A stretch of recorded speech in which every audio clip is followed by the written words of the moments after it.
सबसे पहले तो हमें जानना है कि माइक्रोसॉफ्ट एक्सेल क्या होता है, फिर उसके बाद उसकी क्या विशेषताएं होती हैं, उसमें वर्कबुक कैसे बनता है, डेटा कैसे डालना है, हमको वर्कबुक सेव कैसे करनी है, ऑटोफिल कैसे यूज़ होता है, फार्मूला कौन कौन से होते हैं, ये सारी चीज़ हम इसमें सीखेंगे।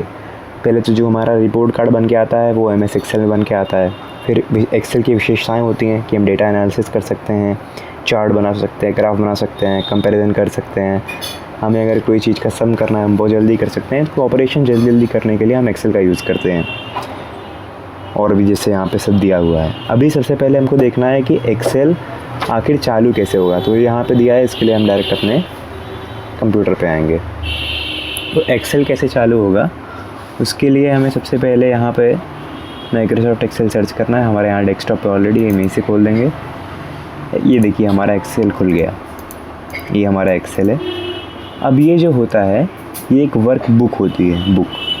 और यहाँ पे ये जो हैं, अब जैसे बुक है तो उसमें शीट्स रहेंगी, तो इसमें ये 1 2 3 शीट्स हैं, ठीक है। तो हमारे ये वर्क बुक कहलाती है, ये शीट्स कहलाती है। अभी देखिए अभी इसमें क्या लिखा हुआ है कि एक्सेल इंटरफेस में जो जो चीज़ें हैं उनके बारे में देख रहे हैं कि आखिर वो क्या क्या होती हैं। तो पहले तो एक्सेल वर्क बुक, ये जो है हमारा टोटल एज अ होल ये वर्क बुक है। फिर इसके बाद एक्सेल स्प्रेडशीट, यहाँ पे जो शीट 1 शीट 2 शीट 3 है, मतलब ये जो 1 2 3 है, जैसे मैं इस पे आऊँ ये दूसरी शीट है, ये दूसरी शीट है, और ये तीनों अगर साथ में देखें तो एज अ होल ये एक बुक है। तो ये वर्क बुक है, ये एक्सेल की स्प्रेडशीट है। अभी यहाँ पर देखें तो कॉलम को अल्फ़ाबेट के नाम से लेबल किया गया है। ये देखिए यहाँ पे अल्फ़ाबेट लिखा है ना, ABCDEFGHIJKLMNOP। तो ये जो अल्फ़ाबेट है, मतलब ये जो नीचे ये पूरा है, ये कॉलम होता है। और जो नंबर से डिनोट किया रहता है ये सब रो होती है, ठीक है। ये नंबर से जो डिनोट किया है वो रो है, और जो अल्फ़ाबेट से डिनोट किया है वो कॉलम है। सबसे पहले ये हो गया। अभी फिर हम आगे बात करें, कॉलम वारों एक दूसरे को काटने पर जो आयताकार बॉक्स बनता है उसे सेल बोलते हैं। तो ये जो एक ये चीज़ है ब्लैक कलर का, इसे सेल बोला जाता है। रो और कॉलम के बीच में जो आया वो सेल है। अभी देखिए सेल जो है, अब उसका एड्रेस रहना चाहिए। सेल का पता एड्रेस जिसको प्रतिनिधित्व करता है वो एड्रेस बार में दिखाई देता है। अब एड्रेस बार कहाँ है, ये जो लंबा सा है ये हमारा एड्रेस बार है, ये। अब जैसे ये नेम बॉक्स लिखा है, अब ये D के 10 में है ये वाला, तो यहाँ पर उसका नेम एड्रेस लिखा रहता है नेम बॉक्स में। एड्रेस बार में दिखाई देता है। पहला जो अल्फ़ाबेट है वो हमें कॉलम बताता है, और जो रो है वो हमारे नंबर बताता है। ये कॉलम बताता है, ये रो बताता है, ठीक है। और ये जो बीच में पड़ रहा है ये हमारा एक सेल हो गया। अब देखिए इसमें हमको देखना है कि कौन कौन सा रो है, कौन सा कॉलम है। यहाँ E15 है, मतलब E हमारा क्या होता है, अल्फ़ाबेट मतलब क्या होता है, ABCD कॉलम। तो कॉलम हमारा E हो गया, रो 15 हो गया। कॉलम हमारा Q हो गया, रो 7 हो गया। कॉलम हमारा S हो गया, रो 20 हो गई। कॉलम हमारा F हो गया, 9 रो हो गई। T हमारा कॉलम हो गया, 1 हमारी रो हो गई, ठीक है। ये पूरा हो गया। अभी हमको एक वर्क बुक बनाना सीखना है। वर्क बुक कैसे बनता है, सबसे पहले हम अपने लैपटॉप पे देख लेते हैं। हमें फ़ाइल में जाना है और यहाँ पे न्यू पे जाएंगे। अब देखिए वर्क बुक बनाना था तो यहाँ पे ब्लैंक वर्क बुक को 2 बार क्लिक कर दिए, तो ये हमारा वर्क बुक बन गया। देखिए ये बुक 2 बन गई, नई बुक है यहाँ पे। इसके पहले हमारी कौन सी थी, देखिए हमारी पहले बुक 1 थी, अभी हमने नया बनाया तो यहाँ पे बुक 2 हो गई, ठीक है। तो ये हमारी नई वर्क बुक बनाने की प्रक्रिया हो गई। अब हमको अब बुक तो बना दी है, अब इसके वर्क बुक पे शीट 1 के साथ ओपन हो जाएगी। वर्क बुक पे शीट 1 के साथ ओपन हो गई, ये हमारी पहली शीट है, ठीक है। अभी हमको क्या करना है, अब इसके अंदर डेटा डालना पड़ेगा। डेटा एंटर कैसे कर सकते हैं, ये देखिए शीट नंबर 1 है। अब नई शीट को अगर हमको जोड़ना है, ऐड करना है, रीनेम करना है, तो हम यहाँ से कर सकते हैं। कैसे कर सकते हैं, यहाँ पे जो शीट है यहाँ पर राइट क्लिक करेंगे तो फिर हम यहाँ पे रीनेम का ऑप्शन आता है। अब इसे लिख सकते हैं शीट ऐसा लिख दिए। तो ये देखिए इसका नाम हो गया शीट। अब ये नाम चेंज हो गया। अब हमको इसमें मान लीजिए डेटा डालना है। डेटा कैसे डालेगा, खोल तो दिए हैं। डेटा डालने के लिए सिंपल अपने कीबोर्ड से इसमें टाइप कर देंगे। पहला जैसे मान लीजिए क्या टाइप हो रहा है, पहला हमारा टाइप हो रहा है सीरियल नंबर।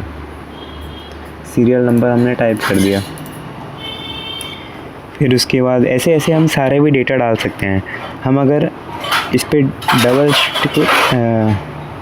क्लिक करेंगे तो फिर हम अपना नाम देख सकते हैं, इसमें एडिट कर सकते हैं। सिंगल क्लिक करने पे भी चेंज हो जाता है, ऐसे नाम बदल सकते हैं। अब हमको क्या करना है, कैसे हम डेटा एंटर कर सकते हैं और कैसे आगे बढ़ सकते हैं। देखिए उसके लिए दो तरीका है। पहले तो हमें ये देखिए इधर हमने जैसे डाला हाय डाल दिया, ठीक है। अब हमको मान लीजिए अगले कॉलम में जाना है, तो यहाँ से हम टैब दबा सकते हैं तो अगले में चला जाएगा। टैब दबाने पे अगले में जा रहा है। और हमको वापस से आगे जाना रहा, इससे भी आगे जा सकते हैं। जो एरो की है, एरो की से भी आगे जा सकते हैं। और माउस से तो जा ही सकते हैं, हमको जहाँ जाना है वहाँ पे क्लिक कर दिए, हम वहाँ पे हो गए। तो पहला हमने क्या देखा कि यहाँ पे जो टैब की है, टैब की से दबाने पे आगे बढ़ता है। एरो की से हम कहीं पे भी जा सकते हैं। यहाँ जैसे इधर करूँगा तो आगे जाएगा, नीचे करूँगा तो नीचे आएगा, ऊपर करूँगा तो ऊपर जाएगा, पीछे ले जाऊँगा तो पीछे जाएगा। ऐसे हम कहीं पे भी ले आ सकते हैं। बाकी माउस तो अपने पास है ही, हम कहीं भी ले आ सकते हैं। अब हमको देखिए इसके अंदर डेटा फिल करना है। डेटा फिल 1 मिनट में करके बताता हूँ मैं। जैसे देखिए आपके साथ भी हो सकता है कि मैंने यहाँ लिख तो दिया, लेकिन यहाँ मैंने क्लास नहीं लिखा पहले। अब क्लास कैसे लिखें, तो इधर लेफ़्ट क्लिक दबा करके हम आगे इसको बढ़ाएंगे और कंट्रोल प्लस एक्स दबा देंगे। कंट्रोल प्लस एक्स, तो ये सिलेक्ट हो जाएगा। अभी हमको जहाँ पेस्ट करना है हम वहाँ से पकड़ के इसको आगे ले जाके कंट्रोल वी दबा देंगे। कंट्रोल वी दबा देंगे तो आगे आ जाएगा, ठीक है। अब यहाँ अपना लिख सकते हैं हमारा एज। अभी मान लीजिए आपको इसमें से कोई एडिट करना है, ठीक है। एडिट कैसे होगा, मान लीजिए इसी को एडिट करना है। बस एक बार क्लिक किए और नया वैल्यू टाइप कर दिए, एडिट हो गया बस। तो देखिए ये हमारे पास एक एक्सेल का शीट आ गया, ठीक है। जो हमने डेटा इसमें डाला था, अभी हमको अभी इसे सेव करना। तो सेव कैसे होगा, यहाँ पे जाएंगे फाइल में, इसे करेंगे सेव एज,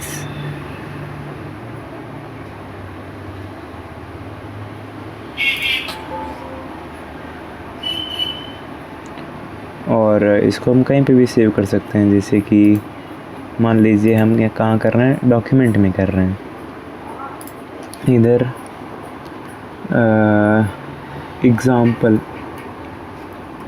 एग्ज़ाम्पल करके कर दिए और फिर केवल यहाँ पे आपको सेव कर देना है, तो ये सेव हो जाएगा। देखिए इसका नाम बदल के यहाँ पे एग्ज़ाम्पल हो गया है। तो ऐसे हम यहाँ पर सेव कर पाएंगे। अभी फिर हमको क्या करना है, एक्सेल फाइल एक्सटेंशन।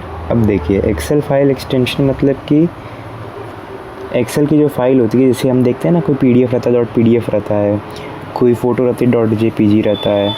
तो ऐसे ही एक्सेल का फाइल .xlsx के एक्सटेंशन के साथ होता है और ये सूचित करता है कि एक एक्सेल फाइल है। अब हमारे पास एक और टास्क है कि हमको एक ऐसा काम चाहिए जिसमें हमें उनका नाम, पिता का नाम, माता का नाम, जन्मतिथि और उनके रुचियों की जानकारी प्राप्त करके उसमें 3 दोस्तों का नाम वर्कशीट में, कंप्यूटर में, फ्रेंड्स के नाम से सेव करें। ये सब आप करके देखिएगा, ठीक है। अब आते हैं नेक्स्ट।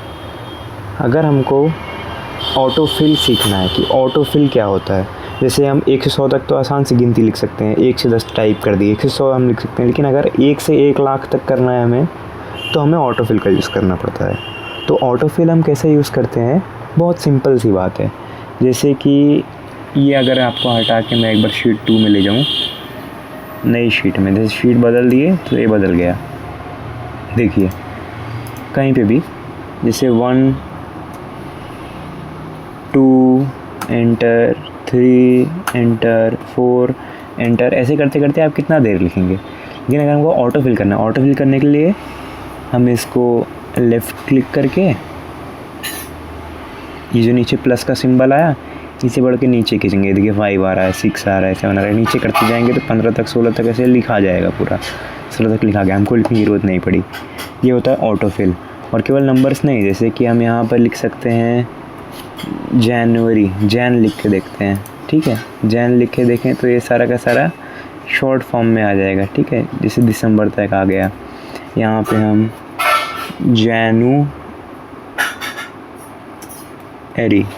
जनवरी लिख सकते हैं, जनवरी। अभी यहाँ पे जनवरी है, नीचे फरवरी, मार्च, अप्रैल, मई, जून, जुलाई, अगस्त, सितंबर, नवंबर, दिसंबर, सब कुछ आ गया, ठीक है। इसके अगर नीचे ले जाएंगे तो वापस बढ़ता जाएगा, देखिए वापस अप्रैल तक आ गया। तो ऐसे बढ़ते बढ़ते बैक करना है, कंट्रोल Z कर दिए तो पिछले पे आ गया। अंडू करना है, कंट्रोल Y दबा दिया, वापस आ गया। कंट्रोल X के तो हट जाएगा, कंट्रोल Z करेंगे तो ऐसे आ जाएगा। फिर अगर और क्या हम देख सकते हैं, जैसे कि मंडे लिख दिए, ठीक है। मंडे को अभी ऑटो फिल करेंगे तो ये देखिए मंडे ट्यूसडे संडे तक आ गया पूरा, ऐसा अपने आप ऑटो फिल हो जाता है। अभी हमको जैसे हम पैटर्न भी बना सकते हैं, जैसे कि मान लीजिए 2 + 3 5 + 3 8। अब ऑटो फिल क्या करेगा, हम जैसे इसको 3 पकड़ के नीचे कर दिए तो 8 9 10 11 आना चाहिए। 3 14 17 20, ऐसे हम कितना भी ला सकते हैं, ठीक है। 38 तक ऑटो फिल हो गया। ये देखिए यहाँ पे ये ऑप्शन भी था कि 2 5 8 ऐसे करके हम जितना भी करेंगे वो हमारा ऑटो फिल आ जाता है। अभी नेक्स्ट व्रैप टेक्स्ट, जैसे कि हम यहाँ देख पा रहे हैं ना कि वेडनेसडे है, ये लाइन ब्रेक कर रहा है, मतलब एक जैसा नहीं दिख रहा है। व्रैप करने का मतलब क्या होता है, वो उतने में ही व्रैप हो जाए, उतने में ही आ जाए। जैसे व्रैप ये दबा देंगे ऊपर तो ये देखिए एक ही में आ गया। तो व्रैप टेक्स्ट का ये फ़ायदा होता है कि हमें एक ही कॉलम एक बार में यूज़ होता है, ठीक है। तो व्रैप कर दिए, हम व्रैप करना सीख गए। अभी देखिए, अभी अगला है हमें फार्मूलाज और फंक्शंस का यूज़ करना आना चाहिए, ठीक है। एक्सेल में उसका मेन काम ही होता है कि अगर हम कुछ करें तो फार्मूलाज और फंक्शन, कैसे हम फार्मूला बनाते हैं, क्रिएटिंग फंक्शन और ये सब चीज़ें जो लिखी है ना, ये मैं बहुत आसानी से आपको बताता हूँ। जैसे देखिए, इसके लिए एक एग्जांपल के लिए मैं आपको अगली शीट में लेके चलता हूँ, क्योंकि सब एक साथ ही आ रहा है। तो शीट 3 में जाएंगे तो नया शीट आ गई। अब देखिए, जैसे कि यहाँ ये इधर ही का एग्जांपल ले लेते हैं। अब इधर मैथ्स और साइंस और इंग्लिश, अब ये तीनों में कुछ मार्क्स रहेंगे। मान लीजिए इसमें 56 मार्क्स है, 67 मार्क्स था, इसमें 88 मार्क्स था। अब अगर हमको इसमें टोटल करना है तो टोटल हम फिज़िकली इसको ऐड करेंगे, लेकिन वो बहुत हमारा एक्सेल यूज़ करने का कोई पॉइंट ही नहीं है फिर। तो हम क्या करेंगे, इस रो को सिलेक्ट करेंगे और ये खाली को भी सिलेक्ट करेंगे, ठीक है। पहले यहाँ पे हम लिख देते हैं एक बार कि हमको क्या करना है, इसका रिज़ल्ट चाहिए, = लिखना रहेगा, ठीक है। ये हमारा E7 है, E7 देखिए, E7, ये F7, ये G7, यहाँ लिखा रहता है E7 F7 G7, और यहाँ टोटल इसमें आना चाहिए। तो हम देखिए इस तीनों का पकड़ करके यहाँ पे = कर दें और इसको सिलेक्ट करेंगे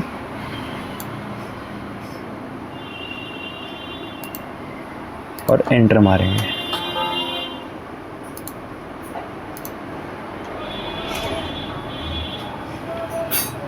सॉरी, फार्मूला पहले लिखना पड़ेगा ना, बिना फार्मूला के कैसे ऐड होगा। तो हमारे पास क्या था, हमारे पास था 7th पे E7 F7 G7। तो यहाँ पर लिखेंगे कैप्स लॉक ऑन करके E7 प्लस शिफ्ट प्लस ये वाला बटन, शिफ्ट ये नीचे वाला बटन होता है नॉर्मल इसको लेने के लिए, और शिफ्ट दबा के ऊपर करते हैं तो ये एडिशन वाला ऊपर हो जाता है। जैसे कि मैं अगर नॉर्मली दबाऊंगा तब यहाँ पे = आएगा। अगर मैं यहाँ पे शिफ्ट दबा के फिर ये दबाऊंगा तो यहाँ पे प्लस आ जाएगा। अभी हम इसको मिटा देते हैं बैक स्पेस दबा के। तो E7 हो गया प्लस F7, तो F7 ऐड किए प्लस ये G था, इंग्लिश वाला G पे है तो G7। अब हम इसको एंटर मार देंगे तो देखिए दो तीनों का सेम आ गया। अब हम इसमें कितनी भी कर सकते हैं, मान लीजिए 77 है, इसमें कुछ भी है 6 है, इसमें है मान लीजिए 77 है। अब इसको हमको सम करना है, हम केवल क्या करेंगे, इसको पकड़ के ऑटो फिल कर देंगे, देखिए ऐड हो गया। ऐसे हम कितना भी कर सकते हैं, जैसे कि मान लीजिए इसमें भी कुछ पैटर्न रहेगा, ऑटो फिल हो जाएगा, ठीक है। मान लीजिए 56 है, ये भी नीचे एज इट इज़ डाल देते हैं, 88 डाल देते हैं तीनों में। अब फिर अगर इसका सम करेंगे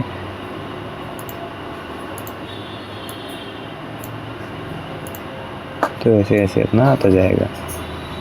एक्चुअली इसका सम 150 आता है क्योंकि ये दोनों एग्जैक्टली सेम हो गया, तो ये भी हमारा एकदम सही है। अब देखिए ऐसा यहाँ पे हुआ था, हमने इसका टोटल किया, फिर बस नीचे ऑटो फिल कर दिया, तो एक के बाद सारा का सारा रिज़ल्ट आता जाएगा। अब अगली बात ऑटो सम फंक्शन, और ये हमारा लास्ट टॉपिक रहेगा, ठीक है। फिर इसको प्रिंटिंग है, फिर ऑटो सम ही है हमारे पास केवल। तो ऑटो सम जैसे हमको अगर इसको मिटाना रहा तो हमको एक एक सेल पे जा करके एक एक बैक स्पेस दबाना पड़ेगा। हम ऐसे ऊपर जाके मिटा सकते हैं, बगल जाके मिटा सकते हैं, ठीक है, नीचे जाके मिटा सकते हैं, ऐसे सब मिटाते जाएंगे।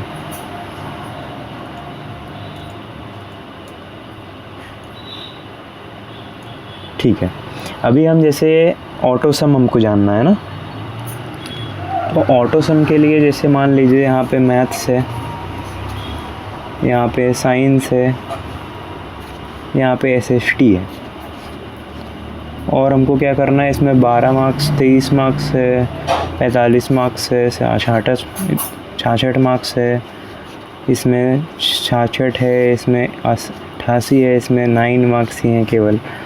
और हमको यहाँ पर क्या करना है, टोटल फाइंड करना है।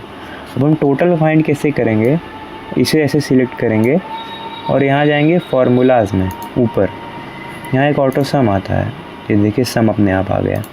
अब ये केवल एक ही बार करना रहता है, ये देखिए नीचे करेंगे, इसका सम आ गया, 78 हो गया, ऐसे 66 हो गया, यहाँ पे 7 हो गया। तो हम यहाँ पे करेंगे, देखिए जैसे कि यहाँ पर हम नीचे कर दिए, ये इसका सम आ गया। ऐसे जितना हम करेंगे ना ऑटो सम होता जाएगा, यही बस इतना ही है, ठीक है।